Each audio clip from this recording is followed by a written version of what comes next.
Plants vs. Zombies.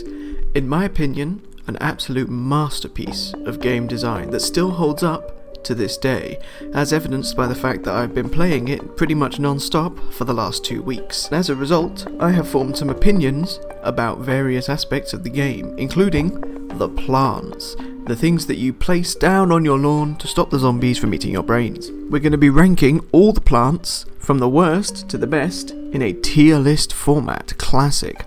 To start with, at the bottom, we've got the basically useless tier. These are the ones that I would pretty much never choose because I just don't think they're ever worth having in your roster, and they basically perform no useful function in my mind. Then we have occasionally useful. And these are the ones where I'm like, you know what? These are actually kind of okay. They have their occasional uses. I spelled occasionally wrong, I think. Then we have pretty decent. These are the ones that are like, you know what? Yeah, they're pretty good. This is going to be the biggest tier because most of these plants are pretty decent. And then God tier. These are the ones that I will always choose because they're just good. They're just the best. If I'm in a situation where I just need to do as much damage as possible, then I'll be choosing those. But first, let's go over some ground rules, as it were. To start with, we're not going to be using any of Crazy Dave's special plants, just purely because I haven't used all of them yet, to be honest. The rest of them, however, are fair game.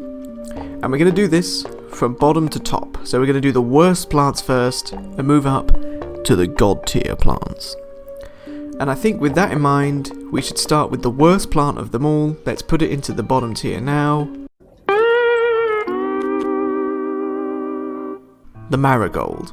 So the marigold is just mind-bogglingly useless because it really just does nothing except make coins, which is just totally pointless, especially because you get coins for finishing a level, which is less likely if you've got a marigold taking up a seed slot, and you get coins for killing zombies in cool ways, and you just get coins all throughout the game. Coins are not ever really a problem, so I don't really see the point in having them being generated during a level. So yeah, the marigold is the only seed that I didn't pick in the level after I got it, because most of the time when you get a new seed, the level afterwards is sort of geared towards you having to use that new plant as like a sort of game design thing. But the marigold is so useless that they couldn't do that. They had to sort of shoehorn it in, and then the level afterwards, I think, is the one where you first see the gargantuan zombie. So it's basically pointless. It is basically useless, in fact. Yeah, not a fan of the marigold. It goes in the bottom tier. Next up, perhaps a slightly controversial pick in the basically useless tier, garlic. I don't think garlic is that good, to be honest. I think it's, you know, it at least does something to a zombie. It moves it into a different lane, but I'm so particular about having a symmetrical lane arrangement of all my plants that I basically never ever need the garlic, because it's just, why would I? Like, what benefit am I ever going to get moving one zombie to another lane if all of my lanes are the same? It doesn't really make much sense to me. It does slow it down a bit, I guess, but again, apart from that, the garlic doesn't really do anything for me, so I just put it in basically useless because I don't think it's actually that good. And to be honest with you, ladies and gentlemen, those are the only two plants that are in the basically useless tier, because all the other plants I have at least planted like once, apart from the bonuses ones, obviously. But these other plants I have planted sort of every now and then. They're not all that useful, but they do have their particular use cases, and let's go over them now. I mean, it's alright, like... Starting with, we'll do this in alphabetical order, the Blover. This one's actually a bit interesting because it's not as bad as you might think. It basically just gets rid of the fog in the fog levels and pushes it away so that you can see everything. The thing is, though, is that it also destroys balloon zombies. It's a counter to balloon zombies. And what that means is, on a given fog level with balloon zombies coming your way, you can use one Blover, which is one seed slot, as opposed to having a cactus and a plantain, right? So it's kind of a 2-for-1 in that sense. But on the other hand, the cactus actually fires projectiles that kill things, so it's a bit, you know, I'd rather have the cactus generally and the plantain, because I prefer how permanent they are. So, yeah, that being said as well, it's only useful in the fog levels, really. So I'm not such a big fan. It's occasionally useful, which is why it's an occasionally useful tier. But apart from that, not really, to be honest. And now let's move on to the next one. Coffee bean. This is kind of fun. I like it as a mechanic. It's quite interesting as a mechanic, I will say. Waking up mushrooms to be used in the daytime is quite useful. But to be honest, I literally only ever do it with the magnet shroom, which is a really good plant, and the doom shroom, because I can plant that and then leave it until things get hairy, and then I can just put one coffee bean on it and wake it up immediately, which is quite fun, admittedly, especially if you put a pumpkin around it. But anyway, it's not that great really, because it doesn't stand on its own as a plant, and there are very few mushrooms that I really want awake in the daytime. So again, the coffee bean I pretty much only use for the magnet shroom, the doom shroom, and for that one achievement where you have to do a daytime level only using mushrooms, in which case I use it everywhere. But apart from that, not that great. I don't think it's all that useful, to be honest.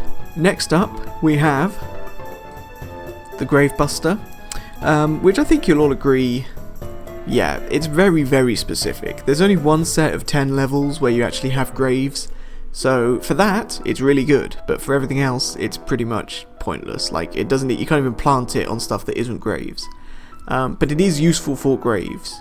It's just a bit specific. So, I say, it's not all that good, really, to be honest, if you ask me.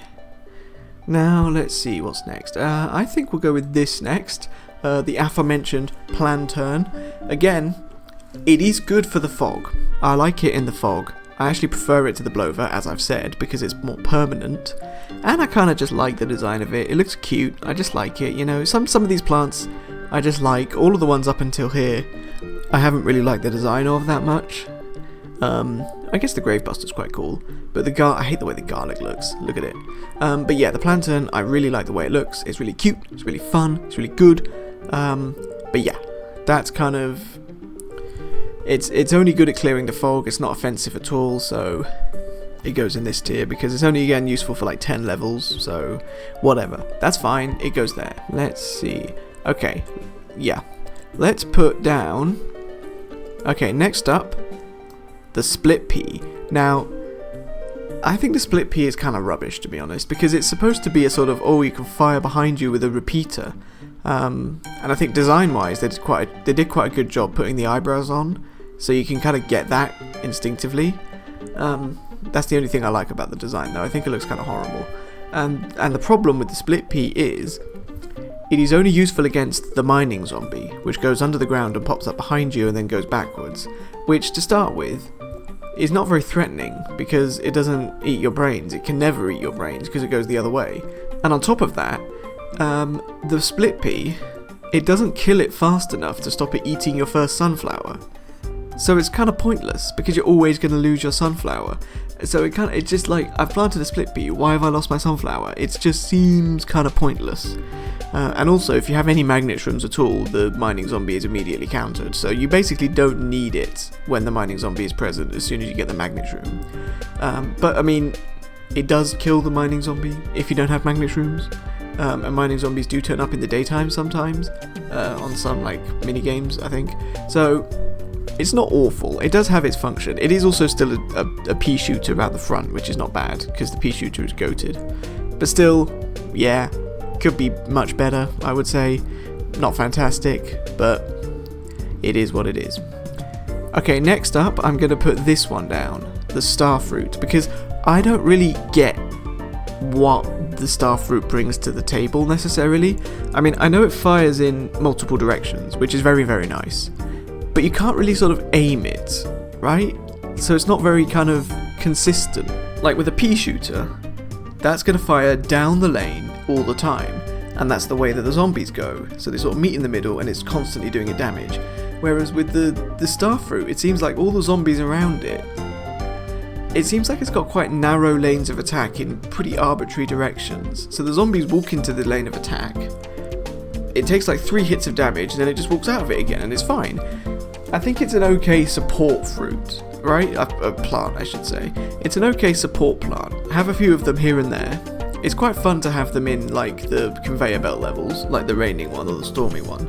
But apart from that, I don't see why I would ever choose to put a starfruit down as opposed to, say, a pea shooter or a repeater or anything else. Like, it just seems kind of pointless to me, to be honest, I will say. And finally, in occasionally useful tier, the umbrella leaf. And I will say, I think the umbrella leaf is probably the best of these, because it does have multiple use cases.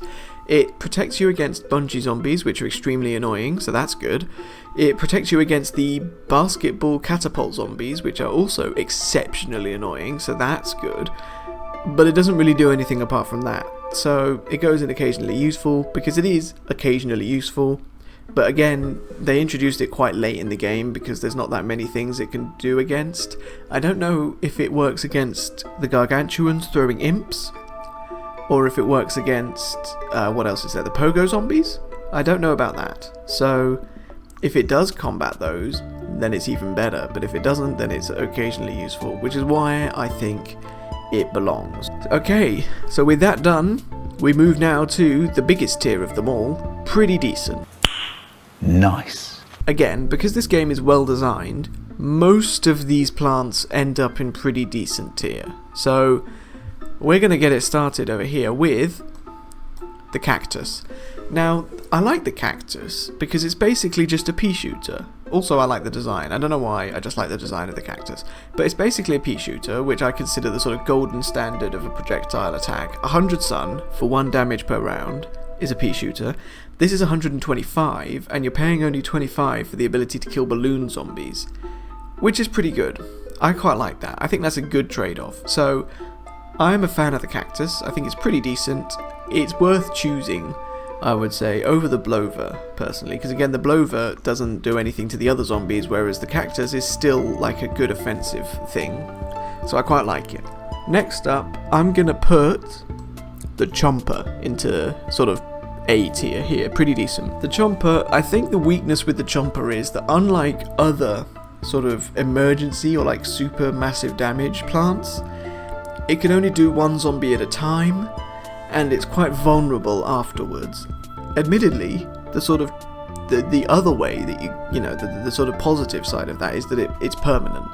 So you put it with a walnut in front, and it will just chomp zombies every now and then, and it's quite good. That's quite good. So yeah, I think it's quite versatile, because again, it can just eat any zombie, and it is a pretty decent emergency if you sort of have them in, say, a conveyor belt situation. I'm not sure when I would really pick them, but I do still quite like it, so I'm going to keep it there, because it's pretty good.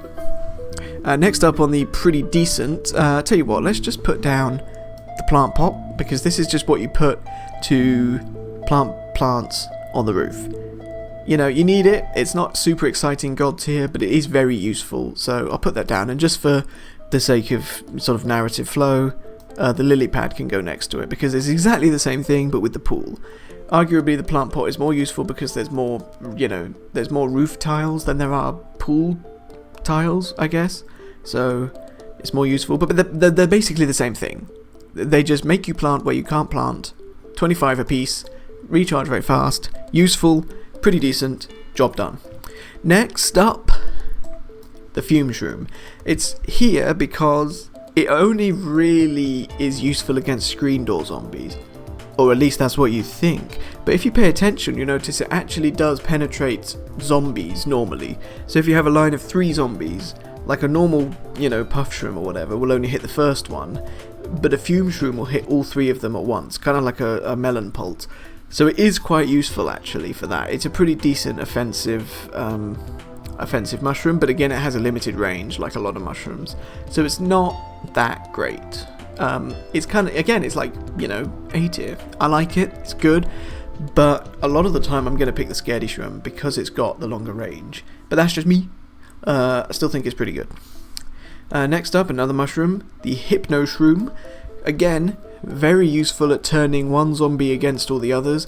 Only really good against football zombies, I would say, or like the big zombies. And the big scary zombies, Buckethead's football zombies.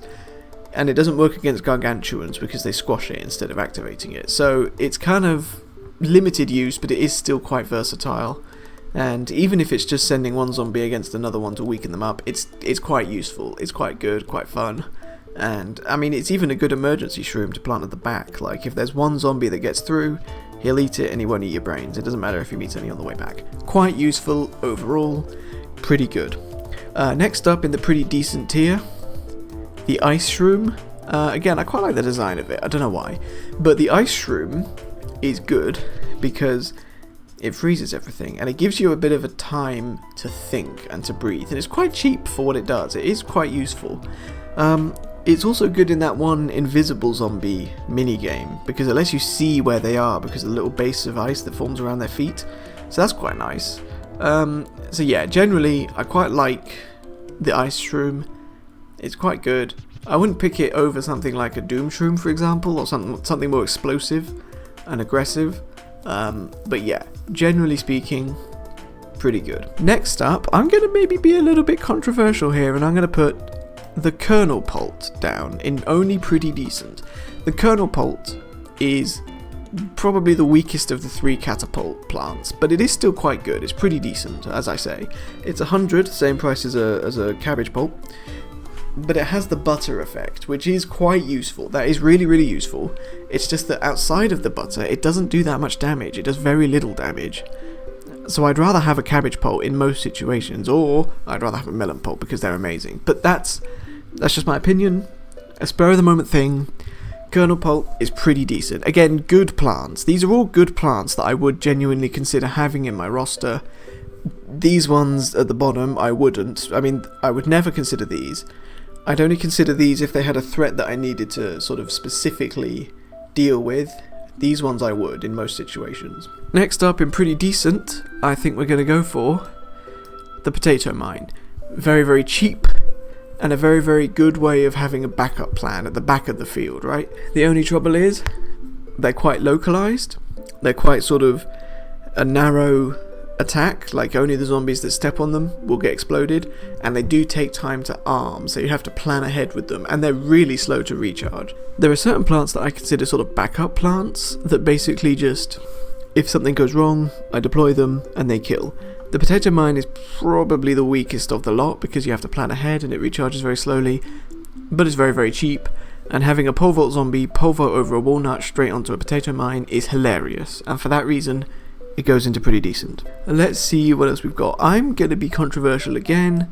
The repeater. I think it's only pretty decent. Now you might be thinking, hang on a second, Tibby, you fool! Don't you realise it does 2 Ps per round for twice the price of a pea shooter, but for only 1 slot? And to that I say, yeah, it is space efficient, but it is no more cost efficient than just putting 2 pea shooters down. And the thing about putting 2 pea shooters is, you already have 1 pea shooter going while you're waiting for the other one to recharge and build up the sun.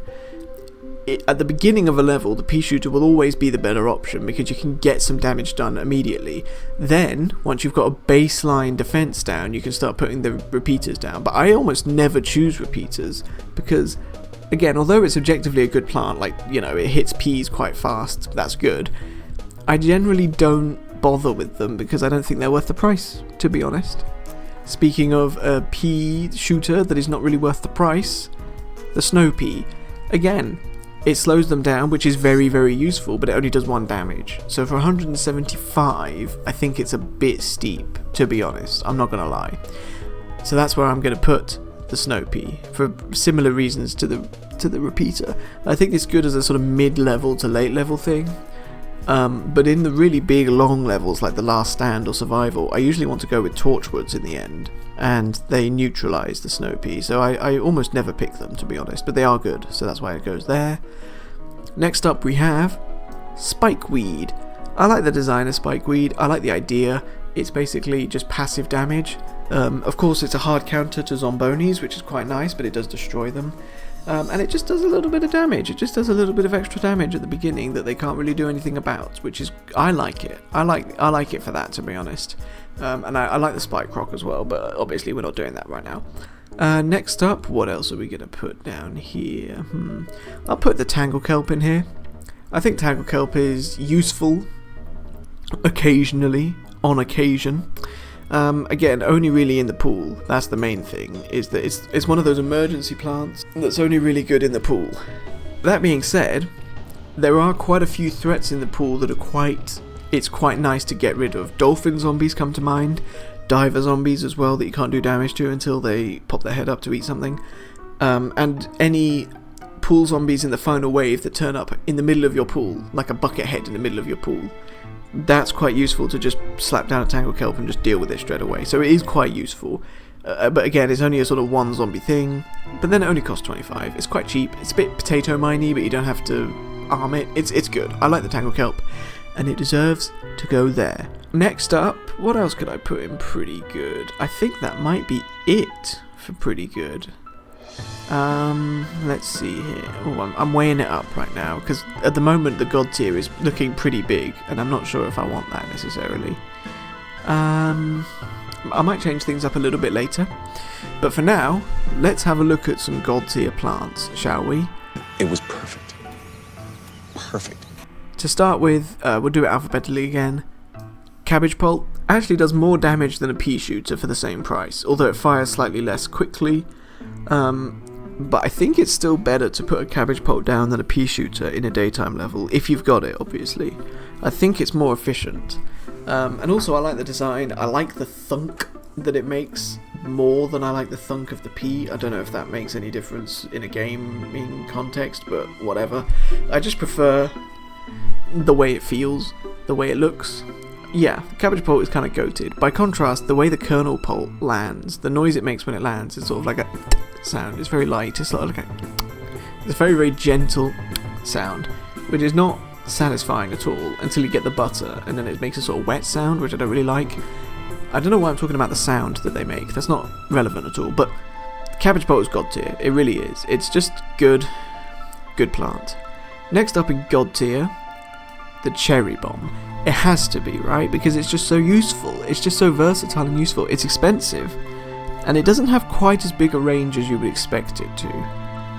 But it just kills a bunch of zombies of any sort, right? Except the Gargantuan, which needs like 2 massive damages to be done to it, I think. Like with the Gargantuan, you need 2 instances of something else being totally killed. So a Cherry Bomb and then a Jalapeno would do it, but it needs both of them.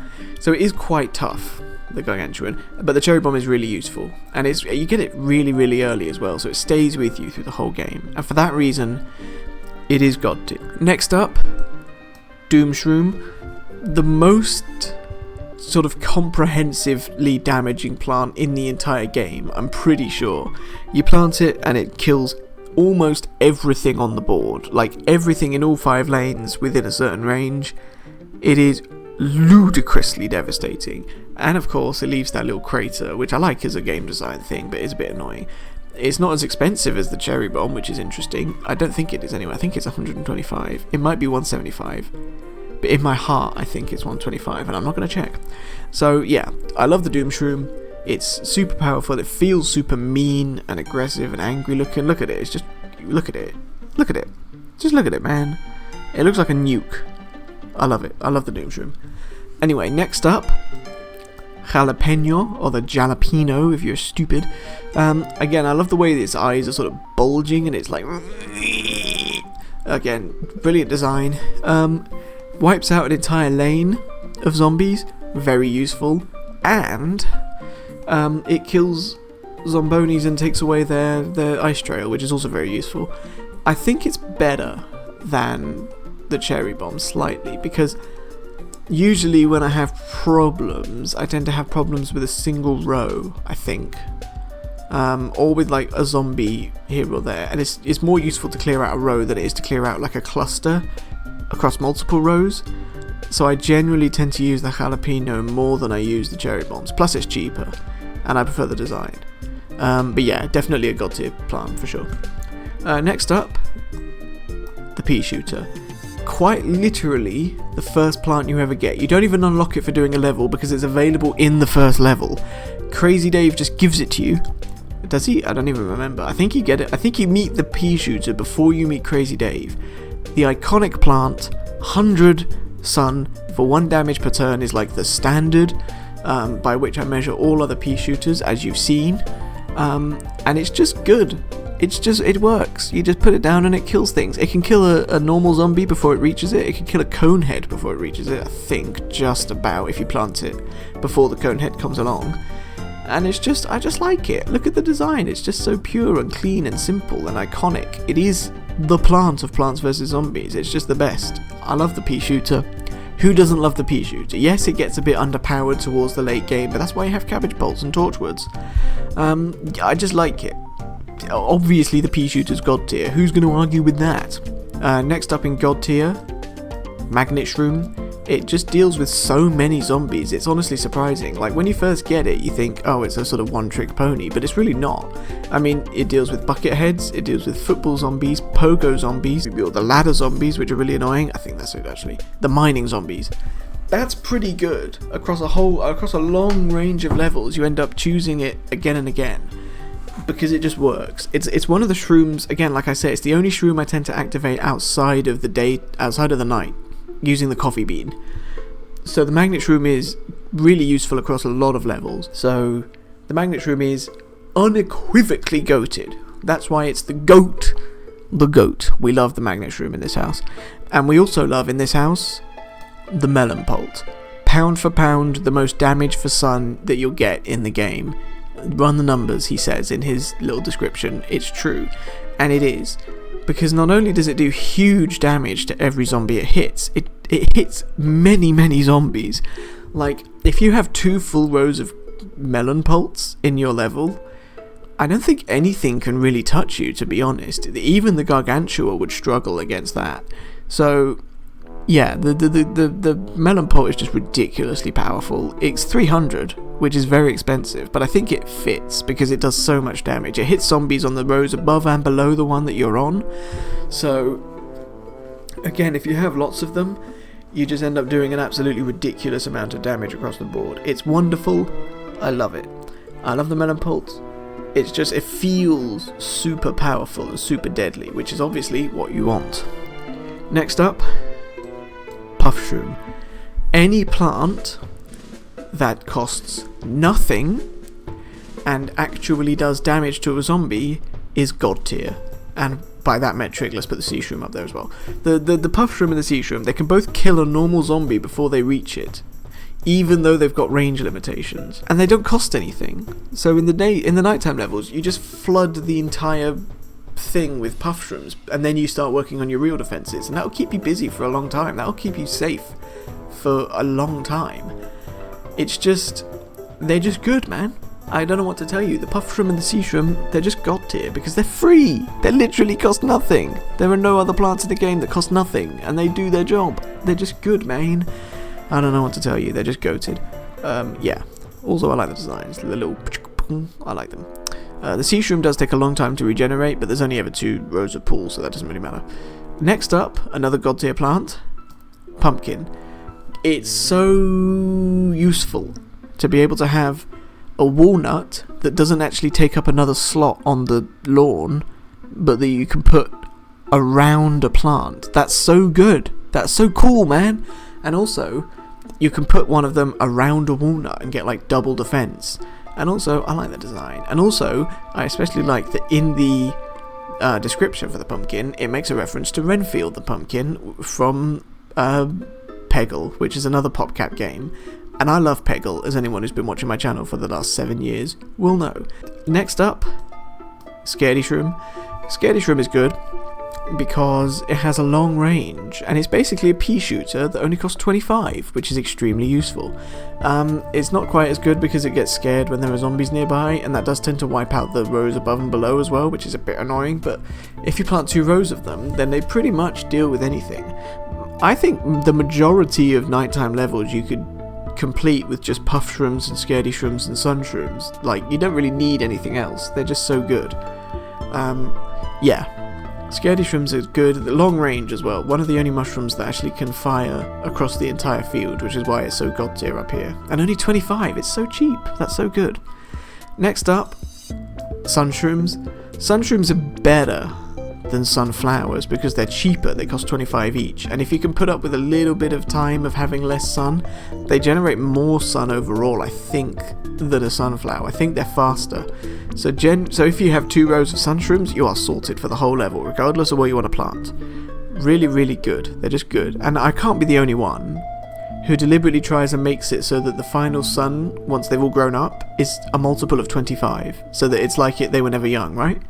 Yeah, and I like the sunshroom, as we all should, because it's really, really good. The sunshroom, goated plant. Let's put the sunflower up there as well, just for, again, narrative flow. The sunflower, again, the second plant you ever get in the game, the first one that you get in a seed packet, and it's really good. It's just, you need it, like every single level. Every single level in the entire game, apart from the mini games where you get conveyor belts, or that one mini game where you're not allowed sun, The Last Stand I think it's called. Every single level in the game apart from those, you either have a sunshroom or a sunflower, and that's it. Like, you just need them. They're just god tier because they're just extremely useful. I don't know what else to tell you. Next, squash. Squash is probably my favourite emergency plant, I would say, because it's quite specific. And normally I'm dealing with a row that's gone wrong as opposed to like a cluster. I'm honestly normally dealing with one zombie that I need to get rid of, and for that, the squash is very useful. And it deals with all the zombies on a square, generally, so if you bunch them all up, then you sort of deal with them quite effectively. Also, I don't know, I like the design, it's just funny, like, look at it, I just like the way it looks. Yeah, the squash generally is just good, I just like it. It's just... I'm running out of things to say about these plants, I realise. I'm just saying the same things. It's very specific. It's quite cheap as well. It's only 50, which is one of the cheapest emergency plants, apart from the potato mine. But it is available instantly. And he just goes, and then he goes, and he deals with zombonis. He deals with all sorts of stuff.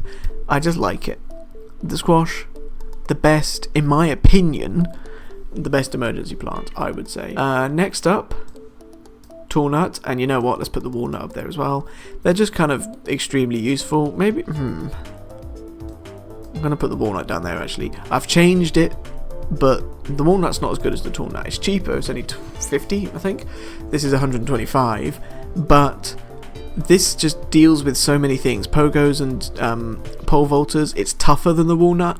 I kind of prefer the design as well in a weird way. It looks a bit more imposing. And it's just, general purpose defense. It just stops things from getting through, apart from gargantuas, but no one, the gargantua zombies don't count. It's just useful. It's just god tier because it's really good. And this is also good because it fulfills the same function, but it doesn't block the jumping zombies, like the dolphins as well. These get blocked by the dolphins. These block the dolphins. So, generally speaking, the tall nut is better than the walnut, but they're both extremely good plants, and they both deserve to be high up. And now we come to the penultimate plant, a god tier plant in my opinion, the three-peater. I love the design of the three-peater. I just like the way it looks, and I remember when I played this when I was very young, it was like the most exciting plant to me because it fires in 3 different lanes, which is like so good. It only costs $3.25, and it fires 3 peas. So it's almost the same price per pea as like a pea shooter or a repeater. You get a bit extra. You have to pay a bit extra to have it fire in different lanes. But then if you have like one in each lane has like 3 peas in it because you've got the one from the one above and below, and then the one in the lane itself. But that sort of compounds. And then you can do 2 lanes of them and have 6 peas in each lane, which is just like ridiculous. And that's better than a repeater, because a repeater you'd only have 4 peas in each lane. Yeah, I just love the three-peater. It just feels powerful. It just feels useful. And also, let's say you have multiple zombies coming in different lanes, you can put a three-peater down. You can cover multiple lanes, right? Like, it's just useful. So, yeah, I like the three-peater a lot. It's god tier, really, because I just like the design, because I think it's useful. I don't know if it's necessarily that useful compared to a pea shooter, but I like it, so it's going up there. And finally, the final normal plant of the lot, torchwood.